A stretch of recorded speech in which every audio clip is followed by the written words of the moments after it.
Ora bem, vamos lá então, doutora Susana, vou iniciar. Antes de mais desejar ou dar as boas-vindas e desejar uma boa tarde a todos os colegas que se quiseram juntar a nós, a delegação de Barcelos, nesta primeira conferência online que é por nós organizada, que de facto é a primeira, tivemos um bocadinho reticentes nestas organizações online, mas é o que temos e é o que tem que ser e, portanto, esta será a nossa primeira conferência online. O nosso tema para hoje é o Orçamento de Estado para 2021 e os advogados. Para falar dessa matéria temos connosco então a doutora Susana Fernandes da Costa, que é licenciada em Direito pela Faculdade de Direito da Universidade de Coimbra, é advogada especialista em Direito Fiscal, doutora em Direito Financeiro e Tributário, docente do ensino superior, foi vogal do nosso Conselho Regional do Porto de Ordens Advogados, é autora de vários artigos na área da fiscalidade e advogada há mais de 22 anos, portanto com um riquíssimo currículo e um percurso profissional de mérito, já conhecida e reconhecida por todos nós, a quem desde já agradeço que tenha aceito o nosso convite.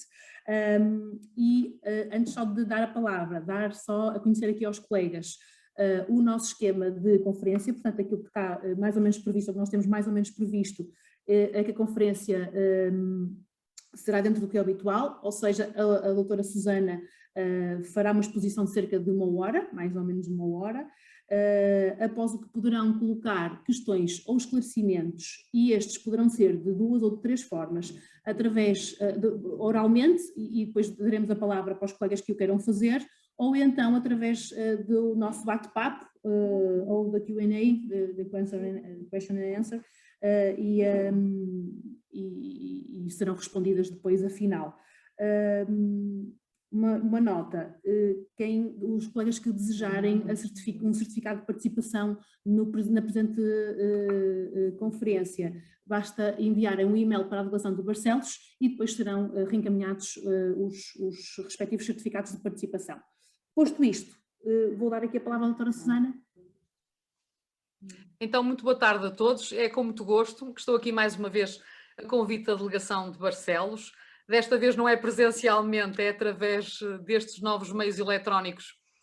Mas nós conseguimos, mesmo com meios eletrónicos, conseguimos fazer passar, acho eu, alguma da energia que tínhamos nas antigas conferências, e foi com muito gosto que há bocadinho tocaram-me aqui à porta no escritório e a delegação fez-me chegar um ramo de flores, que é aquele que está ali atrás, e portanto é um gesto que eu agradeço muito, que não é muito habitual nestas conferências online, e portanto muito obrigada. Obrigada também ao Conselho Regional pela disponibilização da plataforma para podermos comunicar desta forma.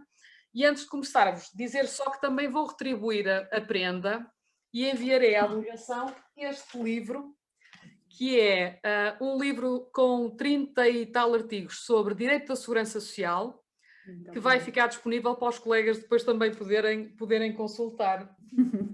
Muito obrigada, doutora Susana.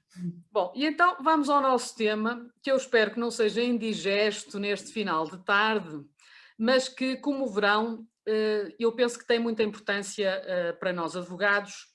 Eu tentei, dentro do Orçamento de Estado para 2021, selecionar aqueles temas que podem ter mais interesse, quer na nossa perspectiva individual enquanto contribuintes, mas também aqueles temas que podem ter interesse para os nossos clientes, naturalmente. E, portanto, vamos aqui percorrer alguns dos temas principais e aqueles que não tivermos tempo de ver durante a própria apresentação, poderemos depois deixar também para a parte das questões. Fundamentalmente, há aqui duas normas que são muito importantes, que é a Lei 75B/2020, que aprovou o Orçamento de Estado para 2021, e também a Declaração de Retificação número 6/2021, que veio, enfim, corrigir algumas questõezinhas da Lei do Orçamento de Estado para 2021. Como habitualmente a Lei do Orçamento de Estado tem um conjunto de artigos muito relevantes em matéria fiscal, portanto introduziu aqui uma série de alterações em matéria fiscal. O que é que este orçamento não tem? Não tem procedimento e processo tributário. Portanto, a Lei do Orçamento não contém nenhum artigo que tenha alterações à LGT, ao REGIT, ao CPPT, etc. Todas essas alterações vieram a ser publicadas a semana passada na Lei 7/2021, que é uma lei que contém as alterações em matéria de procedimento e processo e que será objeto de conferências já a partir da próxima semana. Portanto, nós hoje, aquilo de que falaremos são as alterações que estão na Lei de Orçamento de Estado e que são, digamos assim, algumas alterações, como eu dizia, com algum interesse prático para todos nós advogados. Resumindo ou enfatizando um bocadinho quais são as principais matérias que vamos ver, no IRS o prato principal tem a ver com mais-valias, afetação de imóveis e depois algumas regras especiais novas que há sobre as mais-valias. Em matéria de IRC vamos ver que foi alterada a noção de estabelecimento estável. No IVA, a principal alteração tem a ver com o chamado e-voucher. No imposto de selo falaremos um bocadinho de uma questão acessória ao próprio orçamento, que é a nova declaração mensal de imposto de selo. No IMI vamos ver que mudou a regra de valorização dos terrenos para construção.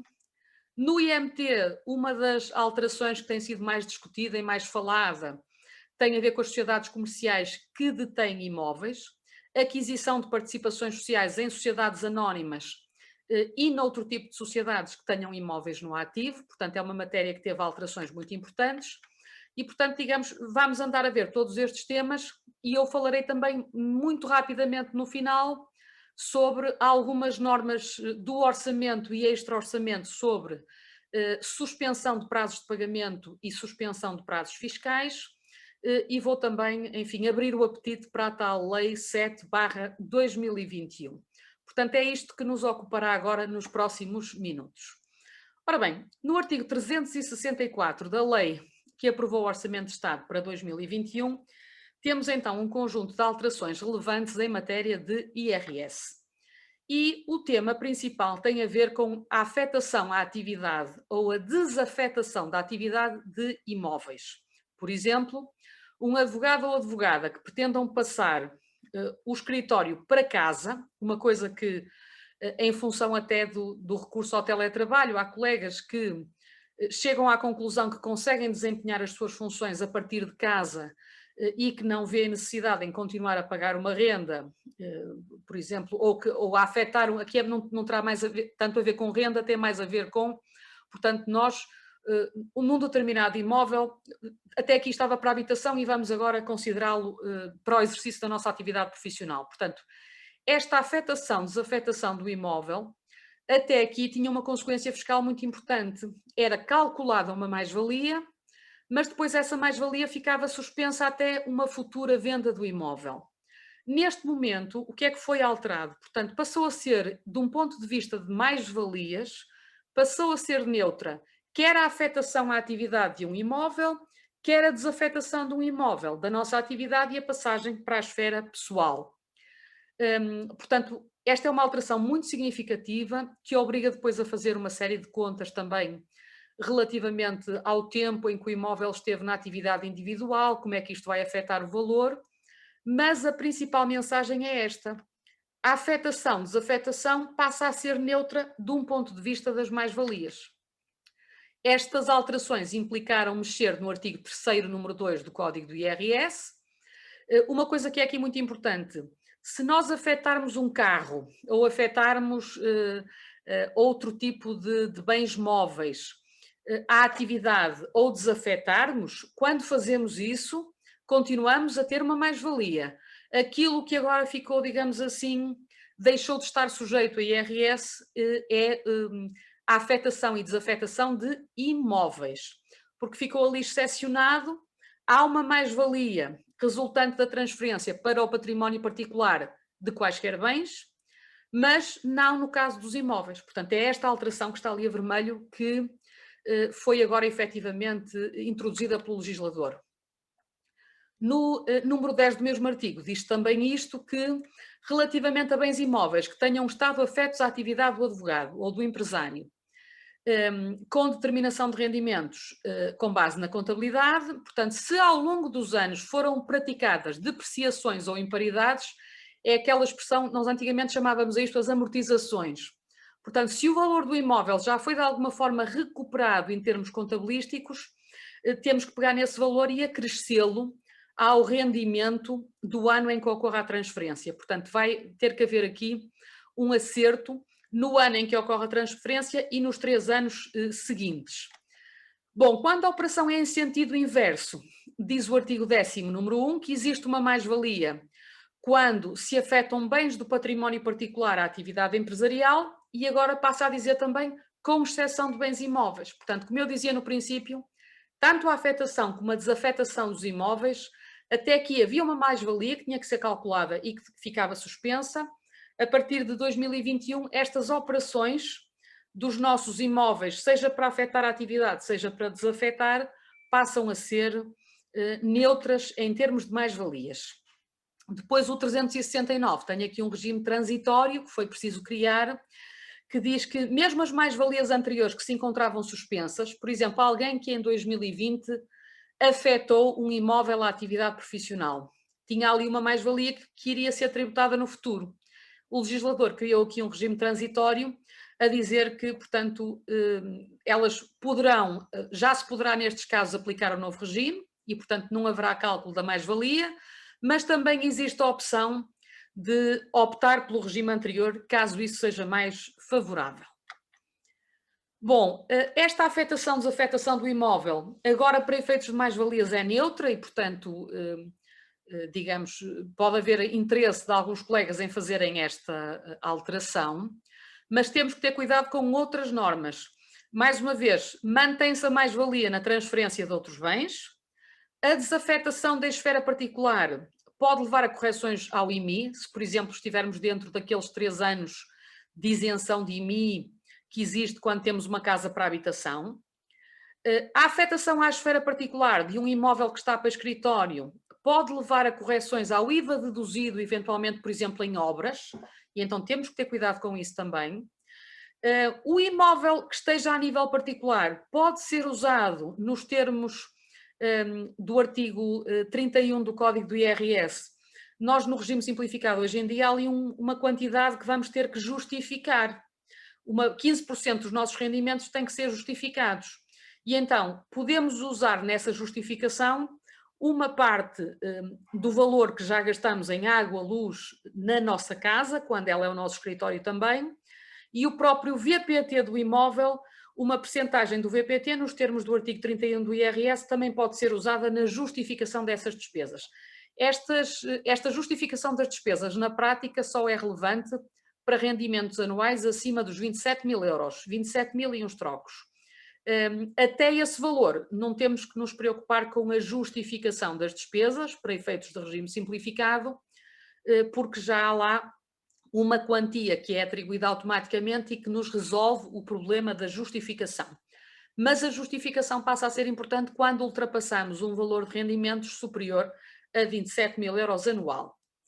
Cuidado também com a venda após a restituição ao património pessoal, porque diz a lei, cria aqui umas regras especiais, se nós afetamos agora um imóvel ao património pessoal e no próximo ano fizermos a venda do imóvel, o legislador vai nos encaixar esta operação, não na categoria G, mas na categoria B. E, portanto, convém ter cuidado com esta questão para não termos uma surpresa no IRS. Bom, esta situação da afetação-desafetação é muito importante quando nós efetivamente temos uma casa onde vivemos e queremos começar lá a exercer a nossa atividade profissional, ou temos um apartamento onde temos um escritório e queremos começar de facto a passar aquele espaço para a nossa esfera individual, isto sem prejuízo de termos que tratar das afetações e das licenças, portanto há outras questões urbanísticas que nada têm que ver com esta questão estritamente fiscal. Em matéria de mais-valias, há uma outra matéria que, enfim, não tem sido tão debatida, nomeadamente nas conferências que se fazem a este nível, com contabilistas e com revisores de contas, mas que eu acho que a nós advogados nos vai trazer alguma preocupação. E é esta. O 43, número 7, do Código do IRS, agora diz assim: para apuramento de mais-valias ou menos-valias, e entre um sujeito passivo e uma entidade com a qual esteja numa situação de relações especiais, devem ser contratados, aceitos e praticados termos ou condições substancialmente idênticos aos que normalmente seriam contratados, aceitos e praticados entre entidades independentes. Esta regra já existia na lei no IRC, é a norma dos chamados preços de transferência, que obriga a justificar os valores que são praticados para que não possam ser corrigidos pela autoridade tributária. O que é que fez o Orçamento de Estado? Trouxe esta regra para o IRS. E ao fazê-lo vai-nos dar dores de cabeças a nós que fazemos operações como cessões de cotas, venda de bens, partilhas. Todas estas operações, ou muitas delas, vão ter a aplicação deste artigo 43 a partir de agora. Ora, vejam isto. Um pai adquire ações em 2017 no valor de 5.000 euros. Agora, em 2021, vai vendê-las a um filho e atribuem à venda o valor de 5.000 euros, que por acaso é também um valor nominal. Mas esta sociedade tem um valor de mercado, por força, nomeadamente, dos seus valores contabilísticos, tem um valor de mercado de 20.000 euros.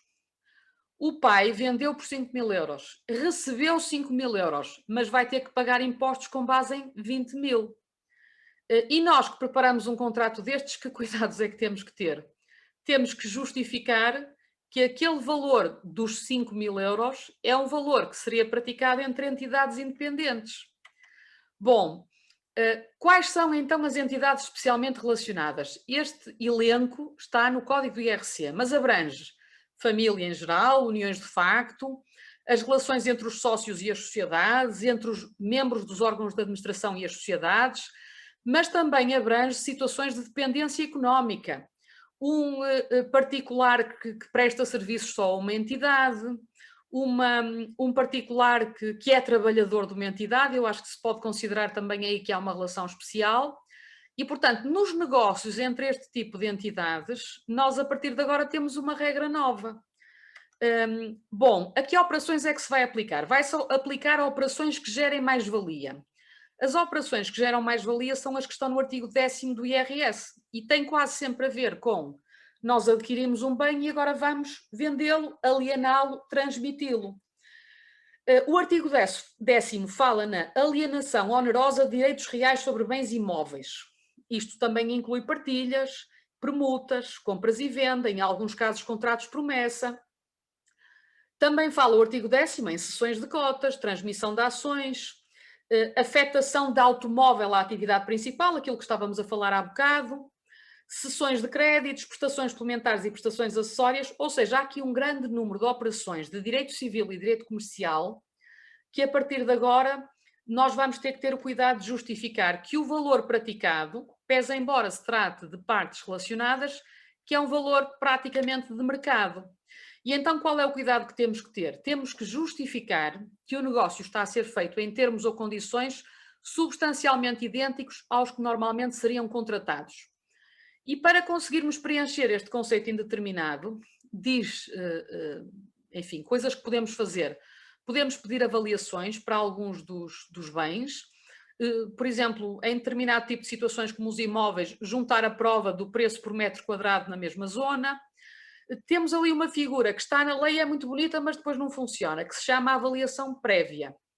A avaliação prévia à autoridade tributária é um procedimento que está na lei, está no artigo 58 do CPPT e, portanto, eu se não quero ter riscos, por exemplo, ao fazer uma partilha, posso pedir à autoridade tributária, antes de a fazer, que me dê a avaliação dos bens, que proceda à avaliação prévia, que é para depois não ser acusada de estar a usar valores que não são os valores corretos. Portanto, este procedimento de avaliação prévia está previsto na lei e pode ser muito útil a partir de agora nestas situações suscetíveis de gerar mais-valia. Pensem, por exemplo, a avaliação de ações, a avaliação de cotas, a avaliação de bens que têm uma avaliação difícil. Porque é que isto funciona mal? Experimentem ligar para a autoridade tributária e perguntar quanto é que se paga por esta avaliação prévia. Não há, digamos, isto supostamente estará publicado na lei, mas a informação não aparece nem no site das finanças, nem no atendimento telefónico. Portanto, está prevista na lei, mas não existe muita prática destas operações de avaliação prévia e, portanto, não é muito claro para mim por quanto vai ficar pedirmos uma avaliação prévia, por exemplo, antes de fazer uma partilha ou antes de fazer uma venda de bens. Mas é uma matéria que agora passa a ter mais importância, porque há certas operações que, enfim, para que as finanças amanhã não me corrijam, eu prefiro pagar hoje alguma coisa e pedir que a própria AT faça uma avaliação ao valor do bem, que depois vai servir de base ao cálculo da mais-valia. Agora, o que é que diz a lei? Nós não temos que fazer estas avaliações prévias, podemos chegar ao valor por outra via. O IRS, neste momento, remete para o IRC e diz que se aplica com as devidas adaptações. E então diz-se aqui que, para a determinação dos termos e condições que seriam normalmente acordados, o sujeito passivo deve adotar qualquer dos métodos seguintes, tendo em conta a natureza da operação, a disponibilidade de informações, o grau de comparabilidade. E então, método do preço comparável no mercado, ou seja, nós temos outras operações no mercado e vamos ver se a nossa está a ser feita ao mesmo preço. 50 apartamentos, 49 foram vendidos a 200 mil euros. O último também vai ter que, digamos, comparamos o preço de venda desta fração com o preço de venda das outras. Como já houve 49 a serem vendidas a 200 mil euros, eu sei qual é o preço comparável no mercado. Agora, há outros métodos. Método do preço de revenda minorado, método do custo majorado, método do fracionamento do lucro, método da margem líquida da operação e ainda se diz isto. Outro método, sempre que os métodos da linha anterior não possam ser utilizados devido ao caráter único das operações ou à falta ou escassez de informações e dados comparáveis fiáveis. Por exemplo, um bem que é único, que vai ser vendido e não existe um preço comparável de mercado. E aqui diz-se que, em especial, quando as operações tenham por objeto direitos reais sobre bens imóveis, partes de capital de sociedades não cotadas, direitos de crédito e intangíveis, por exemplo, uma marca. Portanto, o que é que nós vamos ter que fazer? Vamos ter que pedir ajuda. Nós, daqui em diante, ou vamos pedir ao cliente que peça ajuda. Nós, para conseguir comprovar o valor que vamos dar, por exemplo, a uma cessão de cotas de um pai a um filho, ou a uma partilha entre marido e mulher, para nos segurarmos relativamente ao valor que estamos a utilizar, para dizermos que aquele valor é um valor de mercado e amanhã não temos problemas, provavelmente vamos precisar da ajuda de revisores oficiais de contas, de economistas, enfim, que nos suportem o valor dos bens quando estamos a fazer a operação, para dizermos que aquele negócio que está a ser feito entre marido e mulher, pai e filho, sócio e sociedade, etc., que está a ser feito em condições de mercado e não numas condições, chamemos-lhe assim, de favor. Portanto, isto é uma alteração. Quando a gente olha assim a correr para o artigo 43, não nos assustamos muito, mas depois de começarmos a aplicar isto a contratos daqueles que passam por qualquer escritório de advogados, temos de facto que dar um passo atrás e pensar, bom, eu daqui em diante, se as entidades forem entidades relacionadas, eu vou ter que justificar os valores que estou aqui a escrever, já não posso andar a brincar com valores nominais ou limitar-me a pôr o VPT, porque há aqui situações em que posso ter que fazer uma justificação para lá daquilo que fazia até este momento. Portanto, esta alteração tem muita importância e temos que ter algum cuidado na justificação dos valores que colocamos numa partilha, numa cessão de cotas, numa venda de um imóvel, quando as partes estão relacionadas. Bom, depois no IRS há aqui uma alteraçãozinha que está no artigo 78F, que tem a ver com os benefícios fiscais e as deduções à coleta. Sabem que podemos deduzir 15% do IVA suportado em despesas como cabeleireiros, restaurantes, mecânicos. Bom, a partir de agora também podemos deduzir 15% do IVA com atividades desportivas e ginásios e medicamentos para uso veterinário. Cuidado com os CAIs das entidades que nos passam esses recibos, porque há certos ginásios e atividades desportivas em que o CAI principal da entidade pode não ser este tipo de atividades. Portanto, temos que ter cuidado com isso. A entidade que nos passa o recibo tem que estar nesta área de atividade. E relativamente aos medicamentos para uso veterinário, não só vamos poder utilizar uma parcela do IVA para deduzir ao nosso IRS, só que em vez de considerar 15%, vamos considerar 22,5%. Portanto, ainda vão entrar com um valor maior. Mesmo assim, a maioria dos agregados, no final do ano, esta despesa em concreta de 15% do valor do IVA, digamos, é muito pequenina, porque o IVA em si já, muitas vezes, portanto, já tem neste tipo de atividades, o objetivo do Estado é que haja cada vez mais faturas e recibos, não é? Que que estas operações não fiquem no mercado paralelo, mas, digamos, é preciso gastar muito dinheiro para no final, ainda por cima, em anos de Covid, é preciso gastar muito dinheiro em cabeleireiros e outras atividades afins para irmos buscar os 250 euros por agregado que estão previstos na lei, seja como for. Neste momento, portanto, foram incluídas estas duas situações e há que tirar naturalmente partido delas. Também diz-se aqui que agora que o álcool gel e as máscaras são consideradas despesas de saúde, mas mais uma vez, só se forem vendidas por entidades que tenham os CAIs da área da saúde. Portanto, convém comprarmos estes bens em farmácias, porque aí estamos garantidos que aquelas faturas vão servir para alguma coisa, vão entrar nas nossas despesas de saúde. Relativamente às outras despesas, portanto, para 2020 ainda vamos poder usar os valores que estão no e-fatura, ou em alternativa podemos introduzi-los manualmente. Normalmente, se durante o ano temos o cuidado de ir pedindo o NIF, chegamos ao fim do ano e o e-fatura já tem lá as informações que são necessárias. Pessoas que, digamos, às vezes há situações em que, por exemplo, é passada uma fatura de um colégio e o colégio não tem o CAI de educação e então aquela despesa não entra nas despesas de educação. Se a despesa for significativa, e por exemplo nos colégios privados costuma ser, vale a pena, em vez de usarmos os valores que estão no site das finanças, colocarmos manualmente o valor do colégio, porque vai ser um valor significativo. Agora, por despesas de 10 euros, 15 euros que possam não estar no site das finanças, substituir o e-fatura pela entrada manual de todas as faturas que fomos juntando ao longo do ano enfim, é um trabalho muito moroso que pode não se justificar. Portanto, em regra, temos que ter o cuidado de ir pedindo o NIF e depois, no final do ano, irmos verificar se efetivamente aquelas despesas estão lançadas, estão corretas, enfim. Mas com esta possibilidade, ou usamos o que está no e-fatura, ou podemos ser nós a inscrever manualmente aquilo que vamos querer deduzir.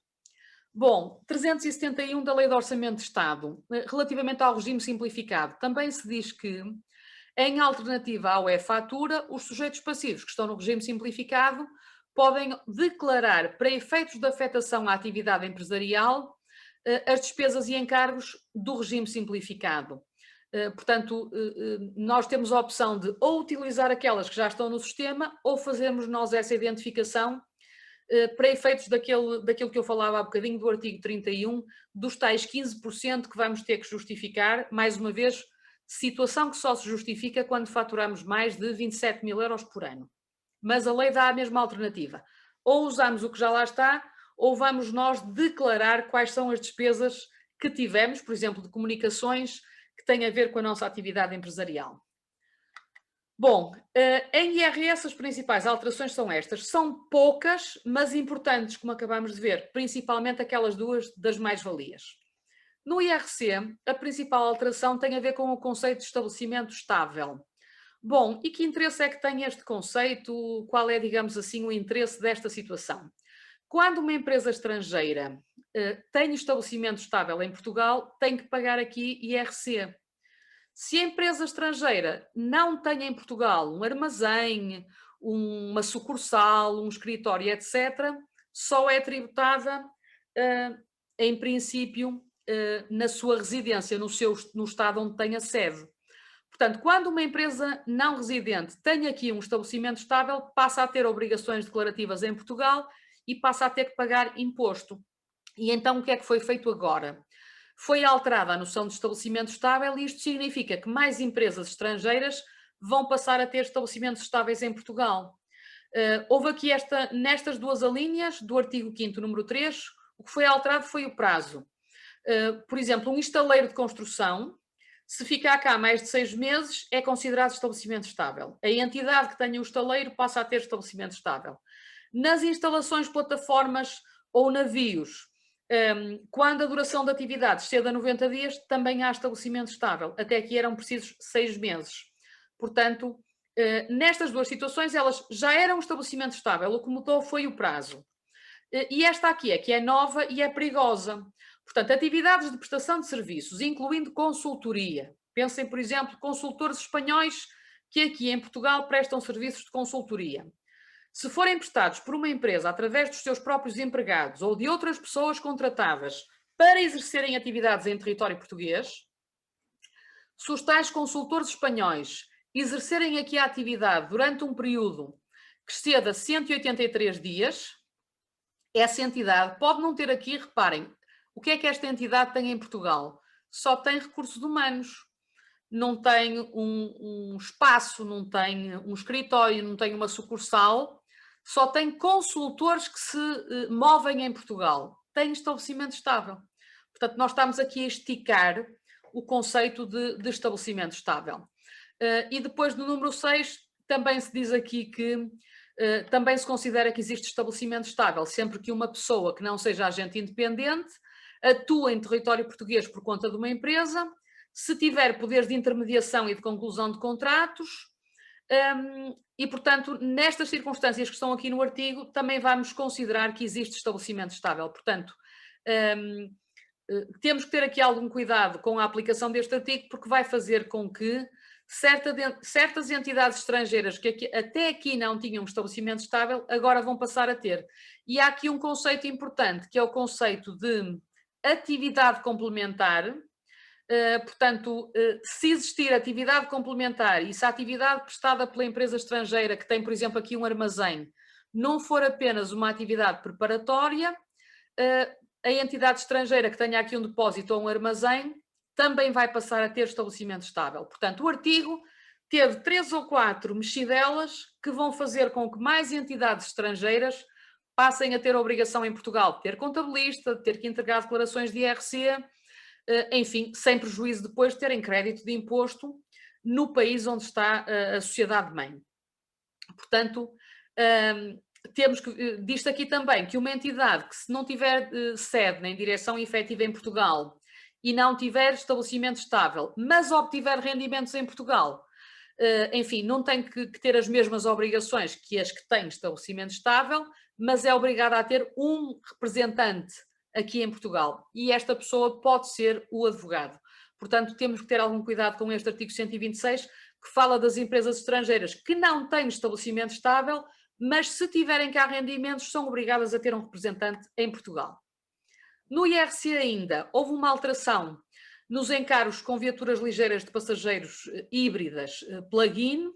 Portanto, em determinadas circunstâncias, que são estas que vocês veem aqui, que eu depois vou disponibilizar também à delegação, portanto, as viaturas que tenham estas características vão ter, digamos assim, uma taxa de tributação autónoma de 5, 10 e 17,5%, que é uma taxa, digamos assim, mais simpática do que a taxa que se aplica às restantes viaturas. Portanto, não é qualquer viatura plug-in, são só aquelas, digamos, que cumprirem com estas regras das emissões oficiais e também autonomia. Portanto, a viatura tem que cumprir 2 requisitos para poder beneficiar de taxas de tributação autónoma mais baixinhas. Tributação autónoma está previsto na lei que as entidades com prejuízos fiscais tenham um agravamento de 10% nas tributações autónomas. Por exemplo, as empresas pagam tributações autónomas pelas despesas confidenciais. Se nós temos despesas confidenciais e tivermos prejuízos, a taxa que vai ser aplicável lá de tributação autónoma leva um agravamento de 10%. Portanto, isto pode ser muito complicado em anos como este, em que de facto há muitas empresas com prejuízos. O que é que diz a Lei de Orçamento de Estado para 2021? Que as cooperativas e as micro, pequenas e médias empresas, que são a grande maioria, portanto também abrange muitos escritórios de advogados, não vão ter este agravamento desde que cumpram os requisitos que estão previstos, digamos assim, no artigo 375. Por exemplo, se estiverem em início de atividade, se só começaram há pouco tempo, poderão não ter este agravamento dos 10% nas tributações autónomas. As mesmas entidades, cooperativas, micro, pequenas e médias, vão ter também direito a uma suspensão dos pagamentos por conta nas condições do artigo 374 da Lei de Orçamento de Estado para 2021. E também há regras especiais para a chamada devolução antecipada dos pagamentos por conta para o mesmo tipo de entidades. Estas situações não se aplicam às sociedades de advogados, à grande generalidade, porque as sociedades de advogados não pagam IRC, pagam IRS. Pagam tributações autónomas, na parte das tributações autónomas tem aqui alguns problemas, mas na parte dos pagamentos por conta, portanto, não vamos aplicar as regras do IRC, vamos aplicar as regras do IRS, mesmo quem está em sociedades de advogados. Bom, artigo 53. O artigo 53 é um artigo muito importante. Nós, desde que começamos a trabalhar, são muitas as vezes em que vamos preencher as nossas faturas de recibo ou as nossas faturas com referência a este artigo do Código do IVA, porque é o artigo da isenção. E então diz-se aqui que quem não faturar por ano, agora em 2021 passa a ser 12.500 euros, quem não emitir recibos superiores a 12.500 euros, continua a estar isento de IVA. E este valor serve para o IVA e serve para a dispensa de retenções na fonte de IRS. Portanto, se não ultrapassarmos este valor em 2021, não vamos ter, digamos assim, não passamos para o regime normal do IVA. É um regime, digamos, que muitos colegas utilizam e quando diminuímos a faturação, também o artigo 53 também tem as regras que nos permitem regressar ao regime, se for o caso. A parte boa de não ter isenção de IVA é que, não tendo isenção, podemos deduzir o IVA nas despesas que temos e conseguimos, portanto, ir buscar algum valor nos gastos que vamos tendo com as despesas do escritório. Bom, houve aqui uma alteração a este artigo, não é muito relevante e já ouvi dizer, portanto, que esta alteração tem fundamentalmente a ver, tem uma importância prática muito grande, porque aqui o que verdadeiramente é relevante é aquilo que está no número 1, e no número 1, portanto, o ano passado houve um regime transitório e agora passa-se então para os 12.500 euros, que já estavam na lei, mas só entram em vigor agora em 2021 e, portanto, este é o valor de referência que vamos utilizar até final do ano. No IVA há aqui uma outra alteração que tem a ver com os créditos incobráveis. Os créditos incobráveis são uma matéria muito importante para nós, porque é daquelas matérias em que nós temos que nos articular com os contabilistas, com os economistas, com os gerentes das empresas, porque há processos que nós interpomos em tribunal com o objetivo de recuperar o IVA e de permitir que o crédito seja considerado incobrável. O artigo 78A do IVA cada vez nos obriga a fazer estas diligências com mais pressa e a empresa, digamos assim, quando se não conseguir resolver o problema do crédito incobrável dentro do prazo que está no 78A, o que vai ter que fazer é pedir a um revisor de contas ou a um contabilista que certifiquem a incobrabilidade para efeitos da utilização de um procedimento especial que está no artigo 78A. Então, inicialmente só os revisores de contas é que podiam fazer este procedimento, o que encarecia o trabalho, ao fim e ao cabo, à empresa, e agora a lei veio dizer o ano passado que isto também pode ser feito por contabilista certificado. Inicialmente houve muita discussão quem era este contabilista, se podia ser o próprio contabilista da empresa, e entretanto saiu esta portaria 303 a clarificar que quem é que pode ser o contabilista. Portanto, quando é que há impedimento, nunca pode ser o contabilista da própria empresa. Pode ser um contabilista do gabinete de contabilidade, mas não pode ser da própria empresa.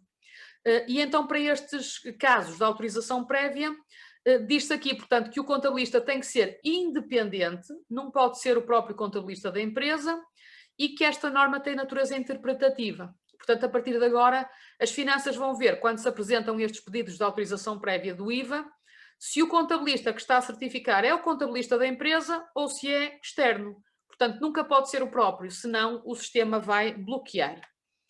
Bom, no IVA há aqui um desconto, taxas mais baixinhas para as máscaras e para o gel desinfetante e há uma alteração muito importante que vai ser introduzida no IVA, que é o novo regime de vendas à distância. Mais um regime que teve agora um grande crescimento com a pandemia, não é? Bom, isto está a preocupar muitas empresas que trabalham com vendas à distância e então o prazo ia ser janeiro de 2021, neste momento, segundo o orçamento, passa para julho. Só que as entidades que estejam a pensar aplicar os regimes especiais já podem ir fazendo o registro e a adesão por via eletrónica junto das finanças.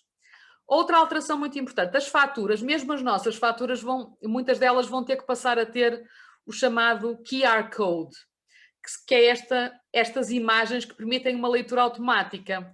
Portanto, aquelas que vão passar a ter o QR Code ia ser em 2021 já passou para 2022. Mas quem quiser ir aderindo pode, enfim, as empresas de software pode ir utilizando este sistema nas suas faturas. No IVA, há aqui uma alteração muito interessante para tentar dar uma ajuda às atividades que estão mais afetadas por esta pandemia. Aquela fotografia ali em cima é do Teatro Circo de Braga, que é um espaço de que eu tenho muitas saudades. E então, diz-se aqui que vai ser criado agora um programa de apoio e estímulo ao consumo nos setores mais afetados pela Covid-19, concretamente alojamento, cultura, restauração. E então o que é que vai acontecer? Portanto, os gastos que nós tivermos, vamos ao teatro, vamos ao cinema, vamos a um restaurante, pedimos a fatura, o IVA que suportarmos vai nos permitir desconto, que é pago pelo Estado, mas vai nos permitir um desconto em consumos feitos nas mesmas áreas.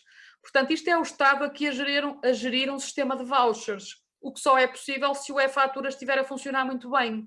Mas, portanto, está previsto na lei, ainda falta aqui alguma regulamentação e alguma compreensão de como é que isto vai funcionar, mas é um programa que está previsto e, portanto, espera-se que, quando abrirem outra vez estas atividades, nós possamos pedir fatura e recuperar o IVA em consumos futuros nos mesmos setores de atividade. Bom, outra alteração importante, no IMI, isto é uma situação que só se aplica a prédios de reduzido valor patrimonial e a sujeitos passivos de baixos rendimentos. Pensem, por exemplo, num imóvel que tenha um valor patrimonial muito baixinho e onde vive uma pessoa que tenha uma reforma daquelas muito baixinhas. Portanto, a regra até aqui, que está no artigo 11A, punham-se aqui algumas dúvidas sobre as heranças indivisas. Portanto, se o sujeito passivo do imposto, o prédio é de reduzido valor, digamos, o proprietário neste momento é uma herança indivisa, portanto, diz-se aqui que relativamente aos prédios que sejam efetivamente afetos à habitação permanente dos herdeiros, a isenção vai-se aplicar à cota-parte dos herdeiros identificados na matriz e relativamente aos quais se verifiquem os pressupostos da isenção. Portanto, pode não haver isenção dos herdeiros todos, só vai haver isenção dos herdeiros que tenham rendimentos baixos, porque um imóvel pode ser propriedade de vários herdeiros, pode estar na herança indivisa e ser imputado a vários herdeiros, mas só vão ter direito à isenção aqueles que têm rendimentos baixinhos. Bom, depois houve aqui algumas alterações no IMI, nomeadamente no artigo 9º, 39, 41, 45 e 112. Dois deles têm a ver com paraísos fiscais. Houve umas alterações ao valor base e ao coeficiente de afetação, mas a mais importante é esta. Os terrenos para construção mudaram de fórmula. Tendencialmente, esta fórmula vai fazer com que se pague mais. Ou seja, os terrenos para construção vão passar a pagar mais IMI. Houve muita gente que apresentou licenciamentos o ano passado a correr ou fez vendas de terrenos para construção para não ser afetado por esta alteração. Mas principalmente entidades que fizeram pedidos de licenciamento para evitar ficar, digamos assim, ao abrigo desta fórmula. Seja como for, portanto, estamos em 2021, mudaram as regras, basicamente há ali um fator novo que se chama VEAP, percentagem do valor da identificação autorizada ou prevista com terreno incluído, e desaparecem da fórmula o coeficiente de afetação. Não interessa se o terreno para construção vai ser para habitação ou para indústria ou para comércio ou para parte de estacionamento, e desaparece o coeficiente de conforto. Portanto, estes dois coeficientes estavam na fórmula anterior, desaparecem e agora aparece aqui a tal percentagem de valor da edificação. Portanto, isto na prática faz com que o valor dos terrenos para construção seja alterado. Não é necessariamente para mais, pode haver terrenos para construção que até fiquem com um valor mais baixo, mas aquilo que têm dito os experts em imobiliário é que esta alteração, a tendência é para cobrar mais imposto. De qualquer forma, enfim, temos que ver isto com cuidado. Quando estivermos a tratar de um terreno para construção, temos que ver que agora a fórmula mudou e, portanto, utilizar simuladores que já estejam preparados para as regras de 2021. Atenção que estas regras já entraram em vigor, mas a conta só chega para o ano, porque o IMI é só no ano seguinte. Portanto, há pessoas que só se vão mandar ao ar em 2022, quando receberem a conta do IMI e não perceberem porque é que mudou o valor. Bom, IMT, importantíssima esta alteração. Se calhar é a mais importante de todas estas alterações que estão aqui no Orçamento de Estado para 2021. Passa-se a considerar transmissão onerosa de imóveis a aquisição de partes sociais ou cotas nas sociedades em nome coletivo, em comandita simples, por cotas ou anónimas, quando cumulativamente o valor do ativo resulte em mais de 50%, seja constituído por bens imóveis situados em território nacional. Tais imóveis não se encontrem diretamente afetos a uma atividade de natureza agrícola, industrial ou comercial, e por aquela aquisição a pessoa, o adquirente, fica de ter 75% do capital social ou o número de sócios se reduz a 2, casados ou unidos de facto. Bom, porque é que isto é muito importante? Até aqui a lei dizia isto. Quem comprasse cotas numa sociedade que tivesse imóveis lá dentro, e era só isto que dizia, se ficasse, digamos assim, se comprasse cotas em valor superior a 75% do capital social, ou marido e mulher, ou unidos de facto, ficassem com 100%, nessa altura, apesar da sociedade, digamos assim, do imóvel não estar a ser transmitido, para efeitos fiscais, a transmissão das cotas equivalia a uma transmissão do imóvel. Quem comprava as cotas era como se estivesse a comprar o imóvel. E o legislador penalizava estas vendas nas sociedades por cotas, mas não fazia nada nas anónimas. E agora o que é que foi alterado? Beneficiário efetivo. O Estado já sabe de quem é que são as anónimas, já não há ações ao portador. Portanto, se nós já sabemos quem são os sócios nas anónimas, já os podemos convidar a pagar.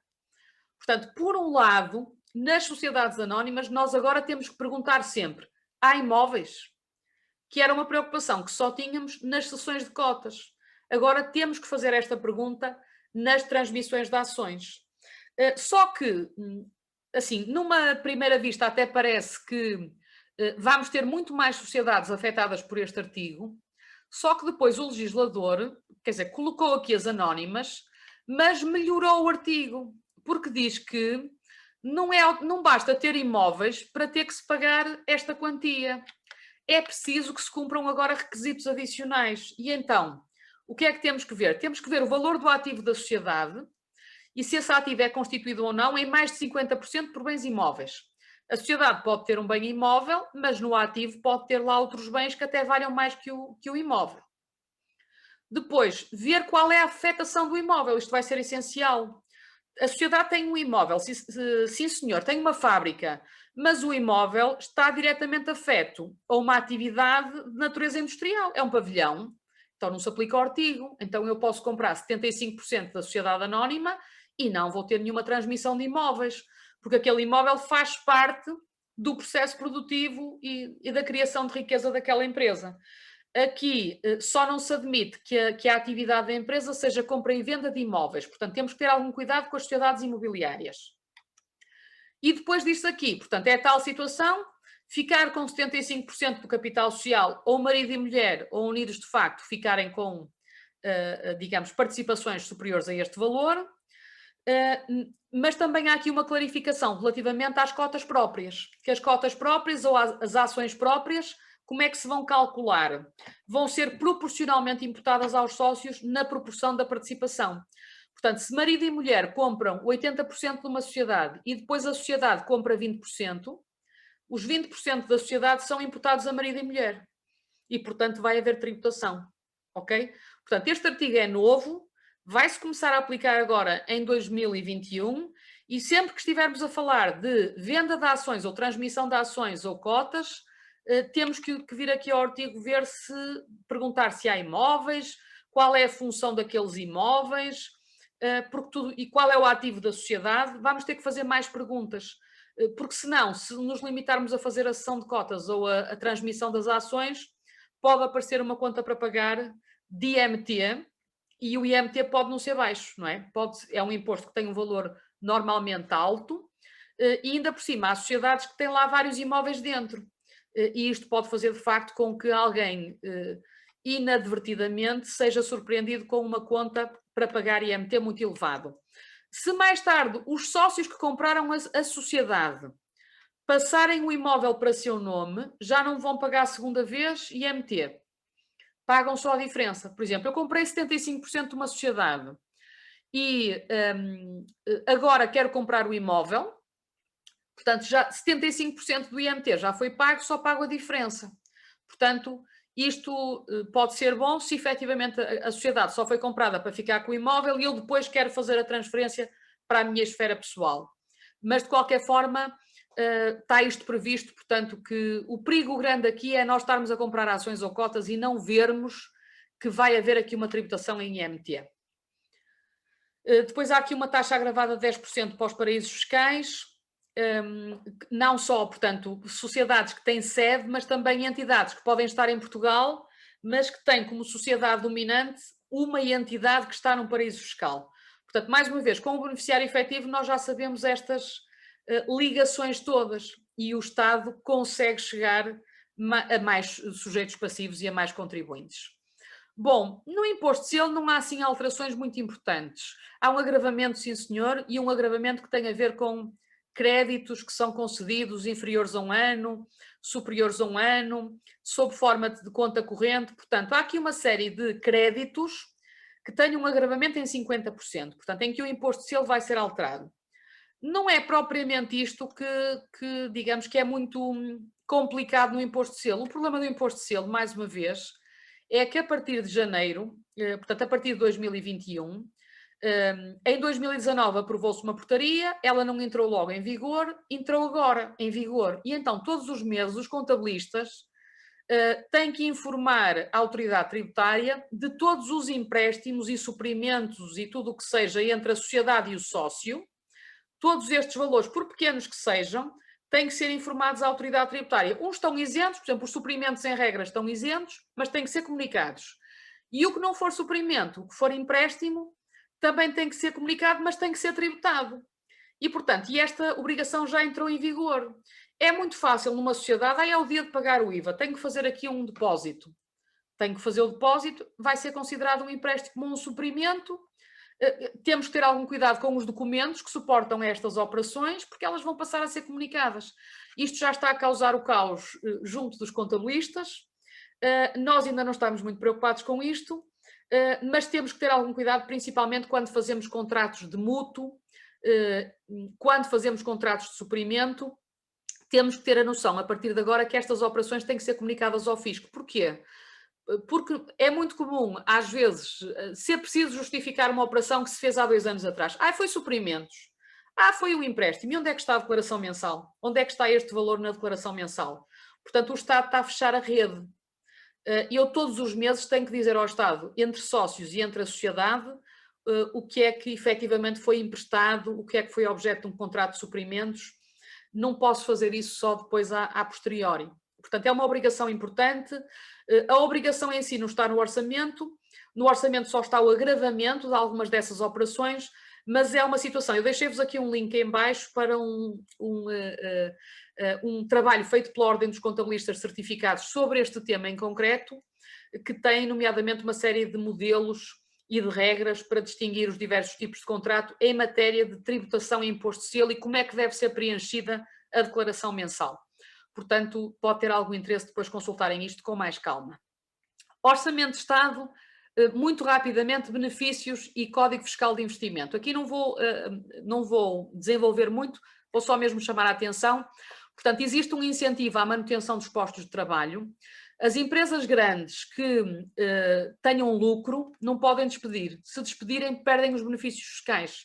Portanto, isto vai obrigar a ter muito cuidado com os despedimentos nas grandes empresas, porque podem estar a deitar pela janela benefícios fiscais se não tiverem o cuidado de manter os postos de trabalho. No 404 está um apoio à implementação do SAFT-T e do QR Code. No 62, 62B e 63 do Estatuto dos Benefícios Fiscais, temos alterações em matéria de mecenato social, cultural e também reporte de donativos. Este reporte de donativos é interessante. As pessoas singulares, em regra, podem descontar 25% do donativo. Fazem um donativo a uma instituição que mereça e depois conseguem recuperar 25% do valor. A partir de agora, vai ser possível, se o valor que nós estamos a doar for excessivo relativamente ao valor que a lei nos deixa de deduzir, vamos poder passá-lo para os anos seguintes. E, portanto, é um incentivo a que as pessoas sejam mais generosas e apoiem mais entidades. O 297 fala num mecenato cultural extraordinário e entidades que façam donativos superiores a 50 mil euros a museus e entidades que tratem da conservação do património também vão ter um benefício extraordinário, portanto, mas já implica valores de uma certa dimensão. O 400 da Lei do Orçamento de Estado, isto pode nos dar umas ideias, porque isto nós podemos aproveitar. Há um incentivo a ações de eficiência coletiva na promoção externa. Portanto, se um conjunto de advogados se juntar e for a Espanha fazer uma ação de promoção externa, desde que seja considerada uma ação de eficiência coletiva para a promoção externa, isto pode ser considerado enquadrado no artigo 400 da Lei do Orçamento de Estado e vamos poder ter aqui também uma vantagem fiscal. Portanto, é uma ideia a explorar quando pudermos passear, podemos, e com todos os cuidados que tem a nossa profissão e todos os cuidados que temos que ter em termos de publicidade, etc., mas está legitimado que possa haver ações de promoção externa com benefício fiscal. Portanto, é uma porta que não está fechada e que podemos também explorar. No Código Fiscal de Investimento, estes dois artigos falam de um benefício que se chama CIFID. No CIFID o que houve foi havia alguns abusos e então foi preciso concretizar relativamente a fundos de investimento o que é que se considera uma empresa dedicada sobretudo à investigação e desenvolvimento e criou-se também uma nova obrigação declarativa para os fundos de investimento para haver um maior controlo por parte do Estado. Bom, e agora vamos aos pagamentos e aos prazos. Alguns estão na Lei do Orçamento, outros saíram em leis posteriores. Portanto, já estamos na reta final aqui da nossa apresentação. Mas esta situação tem muita importância prática porque muitos destes pagamentos se aplicam a nós ou aos nossos clientes e então vamos ver isto com cuidado. Portanto, o 418 fala num regime especial de pagamento em prestações de IRC e de IVA, agora em 2021. Portanto, existe um regime especial e transitório de pagamento destes impostos.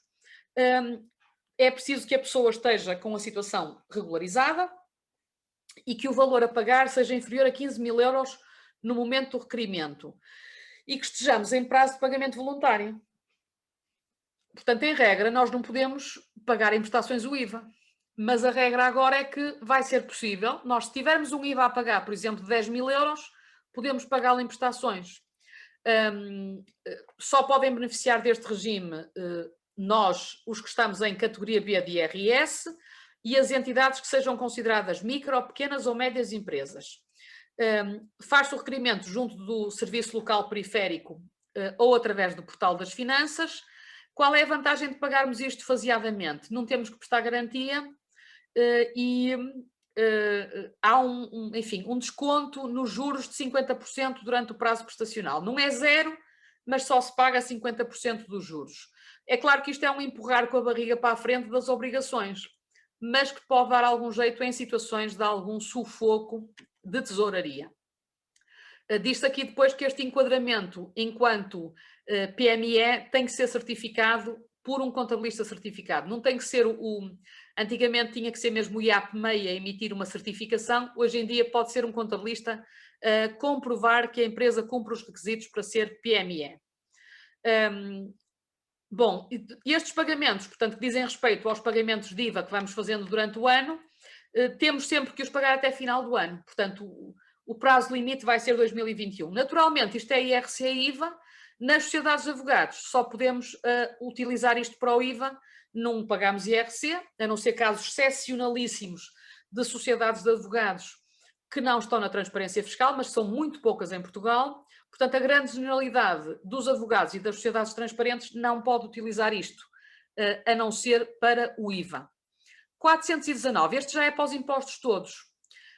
Os tributos cujo prazo de pagamento voluntário tenha vencido podem ser pagos em prestações a requerimento do contribuinte. Portanto, no artigo anterior ainda estava dentro do prazo de pagamento voluntário. Aqui já passou, não conseguimos pagar o imposto na data devida. Portanto, mesmo antes da execução fiscal, podemos fazer o pedido de pagamento em prestações, que era uma coisa que não podíamos fazer antes. Nós tínhamos que esperar pela execução fiscal para poder apresentar o pedido de pagamento em prestações. Portanto, neste momento, quando estamos ali no limbo, já passou o prazo de pagamento voluntário, ainda não veio a citação. já posso fazer um pedido de pagamento em prestações. E então o que se diz aqui é que pode não ser preciso prestar garantia, a AT tem que responder em 30 dias, se não responder, o requerimento é tacitamente deferido. O que ainda estará a faltar é a portaria que vai regulamentar esta medida. A mesma coisa com a Segurança Social, portanto, o 420 do Orçamento de Estado também diz que as contribuições da Segurança Social que já se venceram podem ser pagas em prestações. Este requerimento pode ser feito mesmo sem que haja citação enfim, também há aqui um aligeirar das condições para as pessoas que façam os pagamentos nestas situações, nomeadamente em termos de garantia. Depois está aqui regulamentado também que há de haver uma portaria a ser emitida para este efeito, enfim, que deve estar entretanto para sair, mas portanto tanto os pagamentos de dívidas já vencidas fiscais como dívidas já vencidas à Segurança Social, antes da execução fiscal, vão poder ser objeto de pedidos de pagamentos em prestações. Bom, a suspensão do pagamento de impostos não está só na lei do orçamento, está, por exemplo, em despachos do Secretário de Estado de Assuntos Fiscais, que não é propriamente a melhor fonte de direito em termos de matérias fiscais, mas porque de facto não cumpre os requisitos da nossa Constituição, só que entretanto, portanto, elas começaram por aparecer em despachos e entretanto foram de alguma forma assumidas por leis que foram sendo publicadas.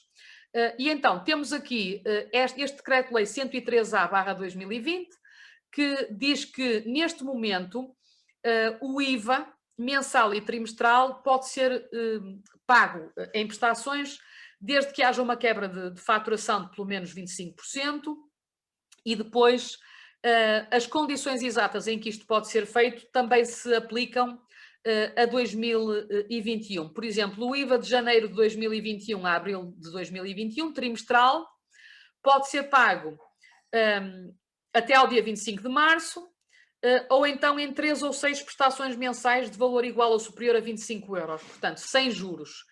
Isto já esteve em vigor o ano passado para retenções na fonte, para IVA e também para situações de segurança social. Neste momento, neste artigo, está aqui previsto para o IVA, nós podemos efetivamente, em vez de pagar tudo de uma vez, se der jeito, podemos fazer os pagamentos do IVA em prestações em 3 meses ou em 6. Mais uma vez, estamos a empurrar o problema para a frente com a barriga, depois vamos ter que pagar este valor, mas é um direito que os contribuintes têm, é obrigações com data certa, podemos pagar mais à frente, sem juros e sem prestar garantia.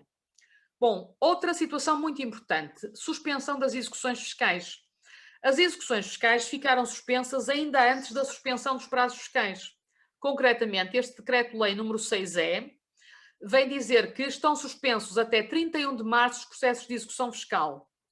E também estão suspensos os planos prestacionais nos processos de execução fiscal. Portanto, não é preciso pagar. Sem prejuízo, quem quiser pode ir lá e pagar, mas não precisa. Portanto, até 31 de março nós temos aqui uma suspensão da execução. Isto parece que é tudo muito bom, mas tem um defeito. Eu, como advogada, já tive, por exemplo, que me confrontar com uma situação de um cliente que precisava que fosse aceite uma garantia para suspensão de um processo fiscal, tinha já o pedido de garantia apresentado e precisava da resposta para poder obter aquela certidão de inexistência de dívida. E a resposta que lhe deu o Serviço de Finanças foi: não lhe vamos responder, isto está suspenso, ainda foi no primeiro confinamento, não lhe vamos responder porque as respostas às garantias estão suspensas. E o senhor precisava da certidão para poder, no caso concreto, aceder às moratórias bancárias, pedir o layoff automático, etc. Portanto, não estava a conseguir resolver o problema com o Serviço de Finanças porque me diziam que as execuções estavam suspensas. Fiz queixa ao provedor de justiça, à provedora de justiça, e o problema ficou resolvido em 2 dias, porque houve um contacto direto. Como era uma situação muito urgente para o contribuinte, precisava da certidão para ter acesso aos apoios, acabaram por responder ao pedido de garantia e a situação ficou resolvida. Mas para dizer o quê? Que a suspensão dos processos de execução pode ser má se nós estivermos à espera de uma resposta, por exemplo, ou uma dispensa de garantia ou a aceitação de uma garantia. Não acontece em penhoras, mas se eu precisar de uma certidão, fico bastante limitada também. Portanto, pode ser preciso fazer aqui algum tipo de pressão. Enquanto vigorar a suspensão, a AT não pode fazer garantias, constituir garantias, nomeadamente penhores, e não pode fazer compensações de créditos. Nós depois, para a semana, noutros fóruns, poderemos falar sobre isto, mas esta lei 7 de 2021, uma das vantagens que traz é que proíbe, ou seja, melhorou a chamada dispensa antecipada, prestação antecipada de garantia, constituição antecipada de garantia. A partir de agora, as constituições de garantia vão esperar pelos prazos de reclamação graciosa, não vai poder haver perturbação em matéria de garantias até ao final do prazo de reclamação graciosa, que é uma vantagem da nova lei relativamente ao regime anterior. De qualquer maneira, para já, durante até 31 de março, tranquilos, não vai haver nem constituição de garantias, nem compensações. Bom, depois disto no número 4, que também há uma suspensão de prazos de prescrição e caducidade relativos a todos os tipos de processos e procedimentos no âmbito das execuções em curso. Depois vai ter que se fazer aqui algumas contas para ver, nomeadamente, situações de prescrição quando já existe o processo de execução, por exemplo, quando as dívidas estejam em falhas. Portanto, isto vai levar aqui a ter que fazer algumas contas. Podemos estar a contar com uma prescrição e depois não ter direito a ela. E outra coisa que está prevista na lei é a anulação de todas as vendas em curso. Portanto, vamos ter aqui enfim, um período para respirar até 31 de março. Também se diz aqui que estão suspensos até 31 de março os planos prestacionais por dívidas à Segurança Social fora dos processos executivos. Bom, quanto aos prazos nos procedimentos e processos tributários, e estamos mesmo a terminar, portanto, nós já todos andamos aqui a ler e a estudar esta lei, já todos ouvimos o Dr. Paulo Pimenta a falar sobre esta lei da suspensão dos prazos, e eu só vou chamar a atenção para a parte fiscal. São suspensos os prazos para a prática de atos em procedimentos administrativos e tributários, no que respeita à prática de atos por particulares. Primeiro problema, o que é um particular? Uma empresa é um particular? Eu acho que é, mas não é a melhor redação possível.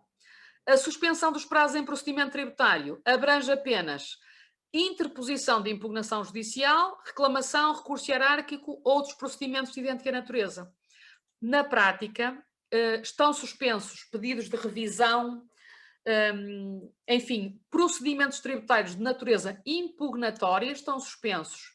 Mas, por exemplo, deveres de resposta num processo de inspeção, prazos de entrega de declarações fiscais, prazos para proceder a um reinvestimento de mais-valias, isso não está suspenso. Portanto, para efeitos fiscais, há aqui esta clarificação, que só estão suspensos os prazos nos procedimentos tributários, prazos para a prática de atos por particulares e só nas reclamações, recursos hierárquicos e outros procedimentos de idêntica natureza, portanto, procedimentos impugnatórios. Para dizer o quê?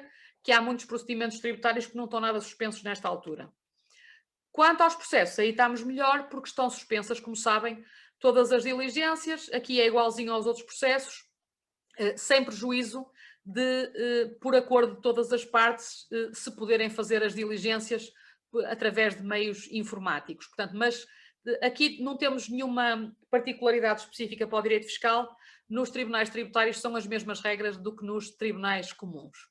Bom, e mesmo para terminarmos e para passarmos às questões, vou só chamar um bocadinho então, aguçar um bocadinho o vosso apetite para a Lei 7/2021, que vamos ter todos que analisar e que saiu a semana passada. Portanto, dentro desta lei, eu já combinei com o Conselho Regional que para a semana vamos fazer, ou na semana seguinte, vamos fazer uma conferência especificamente sobre este tema, e dentro destas alterações, portanto, vamos passar a ter as chamadas férias fiscais, todas as obrigações declarativas fiscais e impugnatórias que terminem em agosto passam para 31/8.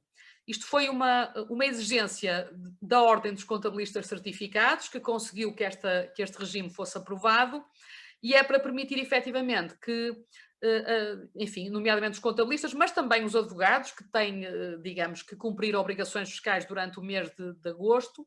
Portanto, os prazos passam para 31 de agosto. Qualquer prazo que termine em agosto passa para 31 de agosto, seja prazos de entregas de IVA, seja prazos de reclamação graciosa. Portanto, a maneira como isto foi regulado é mesmo para deixar que as pessoas possam diferir as obrigações para o dia 31 de agosto. No registro há alterações importantíssimas, portanto foi melhorado o regime de dispensa das coimas, redução de coimas, atenuação de coimas. Vão ser muitas mais as circunstâncias em que não vai ser preciso pagar coima à autoridade tributária. Foi alterada a responsabilidade tributária dos contabilistas certificados, dos EIRL e dos liquidatários judiciais. Não se mexeu na responsabilidade tributária dos administradores e gerentes, mas estas 3 categorias têm uma alteração na responsabilidade. No CPPT há alterações muito importantes nas garantias antecipadas, na caducidade das garantias, enfim, e noutras matérias que também estão previstas na lei. E nas inspeções tributárias temos aqui um mecanismo fantástico agora, que é a possibilidade de reunião conciliatória antes do encerramento da inspeção tributária. O contribuinte vai poder requerer, antes do fim da inspeção, e vai poder fazer-se acompanhar por mandatário, portanto isto não é trabalho para os contabilistas, é trabalho para os advogados e para os solicitadores. O contribuinte vai poder requerer uma reunião conciliatória com a autoridade tributária que vai envolver o inspetor, o dirigente, o chefe do inspetor, o próprio contribuinte e mandatário. E, portanto, pode haver esta reunião com o objetivo de regularizar, pelo menos parcialmente, a situação tributária e evitar que muitas destas situações cheguem ao texto final do relatório de inspeção e cheguem à via contenciosa. Portanto, é um mecanismo muito interessante que podemos analisar. Bom, e com isto termino, deixo-vos aqui o meu e-mail e estou à vossa disposição então para conversarmos agora um bocadinho sobre as questões que possam surgir. Doutora Susana, muito obrigada antes de mais. Ficamos sempre muito satisfeitos ou muito assustados com aquilo que nos vai dizendo, não é verdade? Nunca sei se é muito bom ou se é muito mau, de qualquer das maneiras. Eu não sei, a doutora consegue ver as questões que estão colocadas? Consigo ver agora, comecei por abrir aqui estas que estão aqui, situações, vou ter que as ver com cuidado para poder responder. A primeira que está aqui é do colega António Sérgio Silva, que tem a ver com o regime simplificado. Mesmo no regime... Posso ler, doutora, se prefere que leia, eu posso ler a questão. Portanto, então o nosso colega António Sérgio Silva faz a seguinte questão. Boa tarde. Mesmo no regime simplificado, não estando o advogado isento de cobrar IVA, pode mesmo assim deduzir o IVA nas aquisições de bens e serviços que faça afetos à atividade que exerce? Pode, se os bens tiverem afetos à atividade. Vamos pensar, por exemplo, em obras no escritório. Nós quando estamos, imagina, uma fatura de obras, a fatura de obras vai ter a parte do valor do serviço e da mão de obra propriamente dito e depois vai ter o IVA. Se o advogado estiver no regime simplificado, mas estiver também no regime normal de IVA, pode deduzir o IVA daquela fatura sem problema nenhum. Na parte do simplificado é que a fatura, para todos os efeitos, não tem grande interesse, só tem interesse para justificar os tais 15%. Mas não tem o mesmo interesse que tem na contabilidade organizada. Na contabilidade organizada, as despesas que temos com obras, normalmente as obras, por exemplo, no escritório, são convertidas num bem que vai ser depreciado. Ou seja, eu gasto 2.000 euros em obras, não recupero logo aqueles 2.000 euros. Tenho que os dividir ao longo do tempo e todos os anos vou buscar um bocadinho daquele valor. Portanto, esse tipo de contas devem ser feitas quando estamos a fazer obras. Às vezes compensa passar para a contabilidade organizada. A contabilidade organizada vai compensar sempre que as nossas despesas forem superiores a 25% das nossas receitas. E também compensa quando temos certo tipo de gastos que no simplificado não podemos usar, como por exemplo a compra de ativos, mas na contabilidade organizada, aquilo dividido ao longo do tempo, o dinheiro vai ser recuperado como gasto. Portanto, estas contas, quando estamos a fazer investimentos, temos que as fazer, mas sempre com esta lógica, o IVA vamos buscar, portanto, não deitarmos fora a fatura, porque quando estamos, e só mais uma nota, que é, nós podemos até estar no regime de isenção de IVA renunciar à isenção, dizer assim, eu não quero continuar no regime especial de isenção, porque eu tenho muitas despesas que não estou a aproveitar no fim do mês, nomeadamente o IVA dos consumíveis, o IVA de prestações de serviços que me fazem, enfim, portanto, é um cálculo que todos devemos fazer. Quando começamos a cobrar IVA, o nosso serviço fica mais caro, porque os clientes vão pagar mais. mas ao mesmo tempo, em todas as despesas que temos, recuperamos o valor do IVA. Portanto, mas penso que respondi à sua questão, consegue ir buscar o IVA, ok? Muito bem. Ora bem, e depois temos aqui uma outra pergunta ainda, de uma colega que diz, que pergunta se no imposto de selo, em caso de prestações suplementares efetuadas pelos sócios nas sociedades comerciais, também há lugar à declaração e pagamento. É assim, eu vou-lhe falar aqui um bocadinho em abstrato. Em regra, sim. Ou seja, da maneira como foi feita esta declaração, digamos, a declaração mensal de imposto de selo está preparada para que tenha que se declarar praticamente tudo nas relações entre os sócios e as sociedades comerciais. Temos que declarar o que está isento e o que é tributado. Agora, se há lugar a pagamento propriamente dito de imposto de selo, penso que não, mas para tirar a teima, vamos aqui à tabela de imposto de selo ver se nos aparecem aqui as prestações suplementares e como estando sujeitas a imposto de selo. Eu confesso que decoro sei que os suprimentos estão isentos e que os empréstimos estão sujeitos e não estão isentos. Portanto, vou só ver aqui num instante, no Código de Imposto de Selo, na tabela, o que é que se diz exatamente em matéria de prestações suplementares. Ora, só um segundo.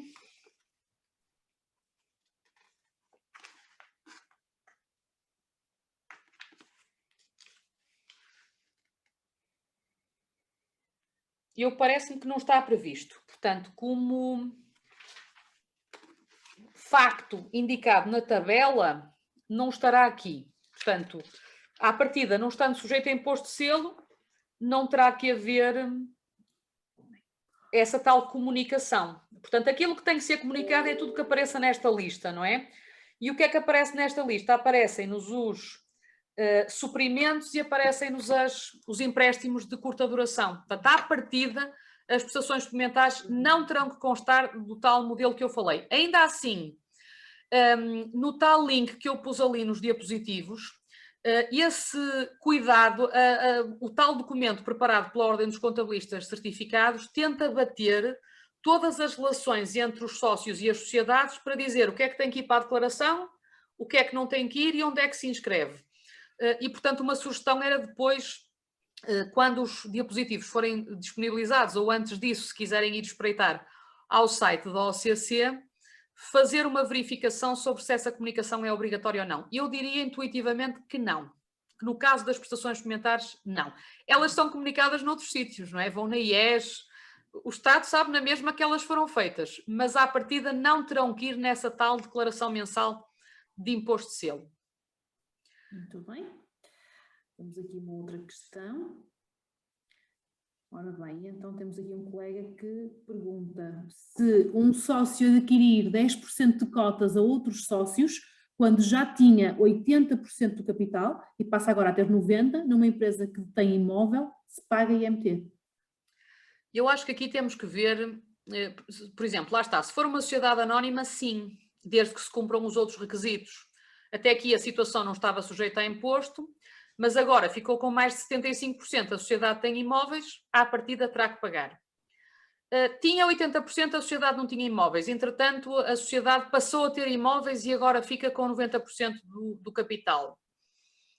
Se à data em que adquiriu, a sociedade não tinha imóveis, agora, entretanto passou a ter e agora vai ficar com 90% de capital, eu acho que também existe o risco. Agora, temos aqui uma coisa importante que é esta. Portanto, mais uma vez, eu não lhe quero estar a dizer categoricamente que nós ainda estamos todos a analisar estas normas e a ver como é que elas vão ser aplicadas. Mas nestes dois exemplos que eu dei, eu acho que o risco existe. A sociedade ser anónima e a sociedade não tinha imóvel, passou a ter imóvel e agora há compra de mais um pedaço do capital social. Portanto, pode haver o risco e digamos, à cautela, poderá haver interesse em não ser o sócio diretamente a ficar com esta participação ou fazer uma informação vinculativa à AT para não se correr riscos. É claro que nós, daqui a alguns meses, vamos começar a ter informação.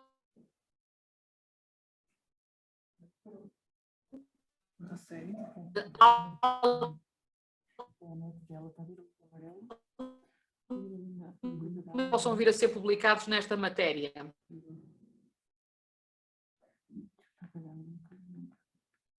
que sim ou que não, depende um bocadinho, mas tenho algum receio que a AT tente tributar. Doutora Susana, nós deixamos aqui por segundos, deixamos de ouvir, mas penso que a resposta que ficou... O que eu estava a dizer é para termos algumas cautelas, que pode haver o risco. É claro que a situação mais normal será a aquisição, alguém que tem menos de 65 e que agora passa a ter mais. Essa será a situação mais normal. Mas tenho algum medo que o artigo possa ser aplicado, nomeadamente se quando se adquiriram os 80 não havia imóveis e agora passou a haver.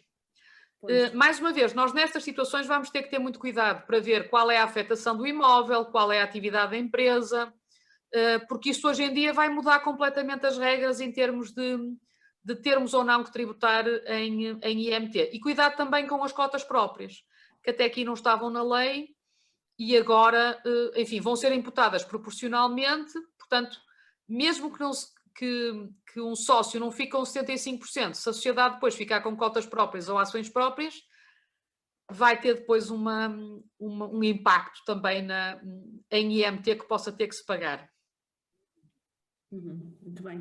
Com esta resposta, queria só fazer aqui a ponto, temos um colega que fez a questão no bate-papo, mas penso que é exatamente a mesma coisa e estará respondida, que tem precisamente a ver com se numa sociedade anónima com 2 sócios e imóveis, se um já for titular de 80% de capital e adquire as ações do outro de 20%, se tem que pagar IMT, portanto a questão é exatamente a mesma, aqui, em diferentes proporções, mas ou percentagens, mas é aquilo que a doutora Susana acabou de responder. Uma importante que é a questão do armazém. A transmissão de mais de 75% de cotas numa sociedade que tem o imóvel que é um armazém afeto à atividade. Até aqui isto era tributado. Até aqui numa sociedade por cotas, quando se adquiria a participação, quando se ficava com mais de 75%, bastava ter um imóvel e já se pagava. Agora, se o imóvel estiver efetivamente afeto à atividade e se a atividade não for compra e venda de imóveis, agora é ao contrário. Agora esta operação, mesmo sendo feita numa sociedade por cotas, vai deixar de estar sujeita à IMT, porque o imóvel está afeto a uma atividade empresarial, comercial ou industrial. Portanto, aqui nós estamos ao contrário. Há um conjunto de operações novas que vão passar a ser tributadas e há um conjunto de operações que vão deixar de ser tributadas em IMT, precisamente por causa da afetação. Muito bem. Por fim, em termos de perguntas escritas, depois tem aqui acho que uns colegas que pedem a palavra, mas temos uma colega que pergunta aqui, a doutora Cabo referenciou precisamente isto, no artigo 6C, número 1 da linha C da Lei 4B/2021, refere que no que respeita à prática de atos por particulares, o que seriam esses particulares. A doutora levantou essa questão, se estamos a falar de pessoas singulares ou coletivas e se as sociedades estão incluídas nesses particulares. Ora bem, eu acho que o legislador foi muito infeliz nesta escolha da palavra e também já usou a mesma no primeiro confinamento. Portanto, fala em atos praticados por particulares e que sejam reclamações graciosas, impugnações, etc. Ainda não há jurisprudência, portanto, ainda não temos jurisprudência nesta matéria. Mas quando este artigo aparece temos que interpretar isto tendo em conta os outros elementos do artigo. E na linha em questão fala-se em procedimentos administrativos e tributários. E o conceito de particular para o direito administrativo também abrange as pessoas coletivas. Portanto, a minha interpretação é que abrange as pessoas singulares e as pessoas coletivas. Quem não pode contar com a suspensão é o sujeito ativo, é a autoridade tributária. É claro que ficávamos com isto muito mais resolvido se o legislador tivesse utilizado a expressão sujeito passivo. Não o fez, utilizou a palavra particular. De qualquer forma, do que eu tenho sabido, portanto, a AT está a aceitar a prática de atos por empresas, contando com a suspensão. Portanto, não estão a implicar com a natureza do sujeito passivo, nomeadamente em atos praticados no primeiro confinamento. E empresas que apresentaram reclamações graciosas contando com a suspensão, não foi declarada a intempestividade, foi aceito pela AT que estes atos tinham legitimidade para ser praticados. É claro que A primeira vez que uma empresa leva com uma intempestividade, não é? Com uma interpretação contrária a isto que estamos a dizer, o risco que há é, enfim, há de haver interpretação depois jurisprudencial, ou pode haver uma queixa para a Provedora de Justiça, que funciona muito bem em matérias fiscais. Agora, a interpretação que eu faço da lei, e principalmente porque isto está numa frase onde se juntam os procedimentos tributários e os procedimentos administrativos, é que esta expressão particular deve ser entendida enquanto não apenas para pessoas singulares, mas também para pessoas coletivas, e no caso fiscal, para tudo o que seja sujeito passivo.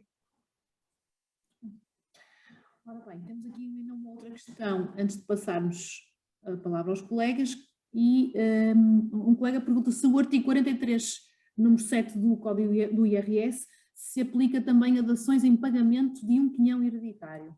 É uma excelente questão, mas eu diria que sim. Porquê? Qual é a expressão que o legislador utilizou? Transmissão onerosa de bens imóveis. Portanto, eu posso estar a transmitir um imóvel através de uma dação em pagamento.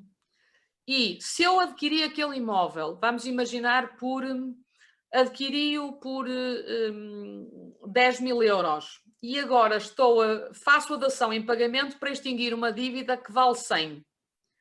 Ou seja, o imóvel está a ser valorizado não por 10 mil euros, mas por 100 mil. Eu estou a fazer uma transferência onerosa de bens imóveis e estou a valorizar o bem. Portanto, adquiri por 10, estou a vender por 100.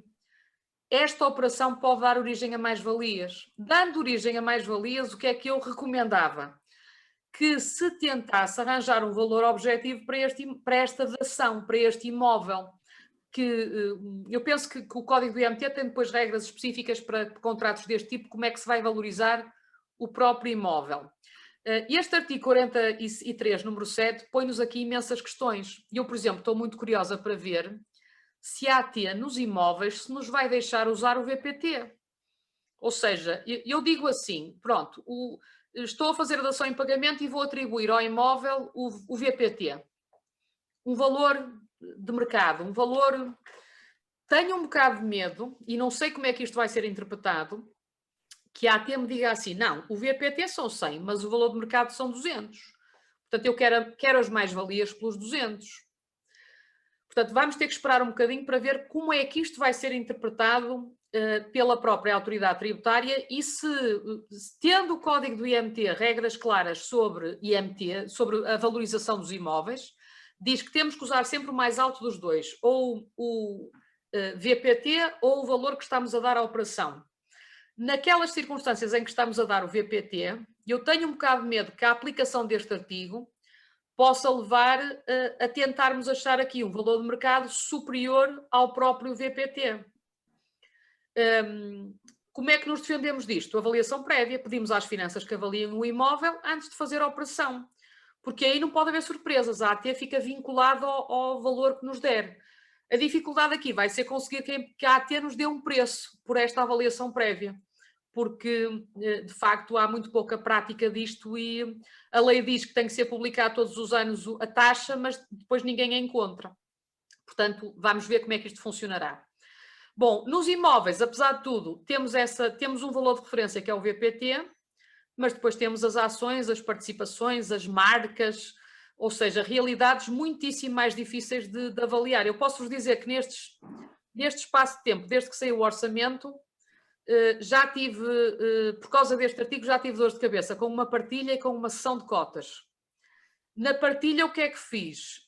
Pedi a um revisor de contas que, inicialmente, íamos valorizar as ações e as cotas pelo valor nominal e eu depois decidi que não podíamos fazer isso. Portanto, que era um risco enorme que amanhã um dos cônjuges que estava descansadinho a achar que ficava com uma meação razoável, que apanhasse com as mais-valias todas se a AT entendesse que aquelas ações valiam muito mais.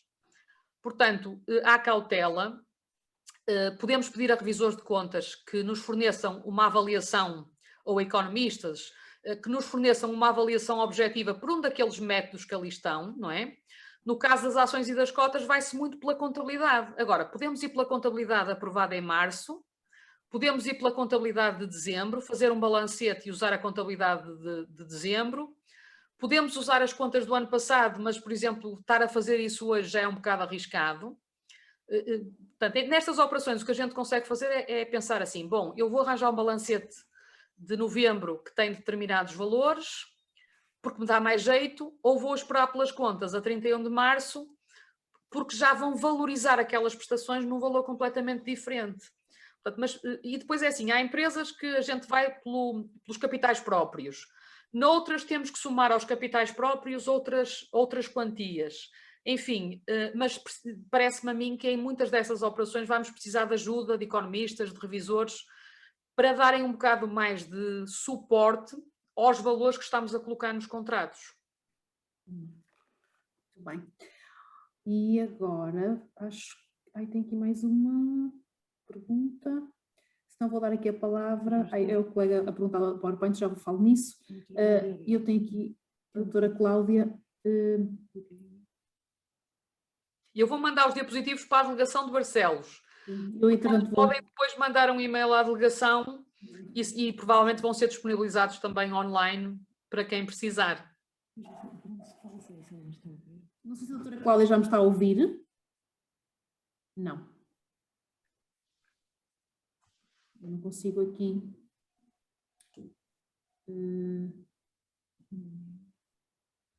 Doutora Cláudia, está-me a ouvir? Não. Doutora Cláudia? Sim. Sim, já está. Sim, está-me a ouvir? Estou a ouvi-la. Olá, como está? Olá, como está, doutora? Faz favor. Mas eu não tinha nenhuma questão. Eu não não? Tem aqui a mãozinha no ar e eu pensei que queria falar. Não. Peço desculpa, cliquei sem querer.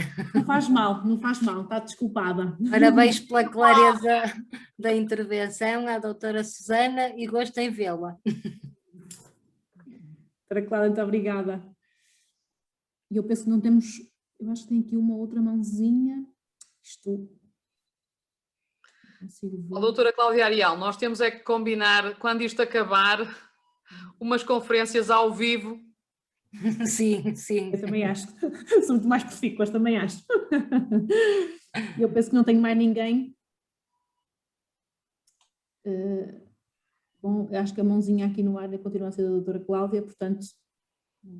Não, eu acho que não há mais ninguém, não há mais inabilidades tecnológicas, doutora. É mesmo, isto ultrapassa-me um bocado, tenho que reconhecer a minha limitação.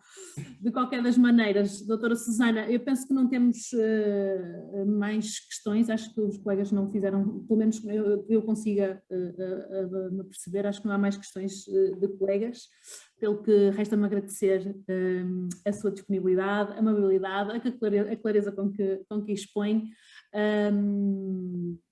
e uma vez mais a oferta que fez também à delegação, a surpresa que nos fez, pensávamos que éramos só nós que íamos fazer uma surpresa, mas pelo visto também fomos surpreendidos, e dizer aos colegas que o PowerPoint será então disponibilizado depois da doutora nos fazer chegar, nós fazemos chegar também aos colegas através de e-mail, e muito obrigada. Mais uma vez, muito obrigada também aos colegas pela paciência com que me ouviram. E agora espero que consigam digerir esta informação toda que hoje aqui falamos e lá está. E a partir da próxima semana vai haver mais novidades, nomeadamente sobre a tal Lei 7 de 2021, que são mais novidades que aí chegam em matéria fiscal. Portanto, espero que se encontrem todos bem de saúde, que aguentem o que ainda falta deste confinamento e que nos possamos rever todos rapidamente ao vivo e a cores. Claro que sim, doutora. Fica aqui a ponto para a próxima semana para a nova conferência e muito obrigada. Deus então, boa tarde. Obrigada, boa tarde. Obrigada a todos os colegas que assistiram.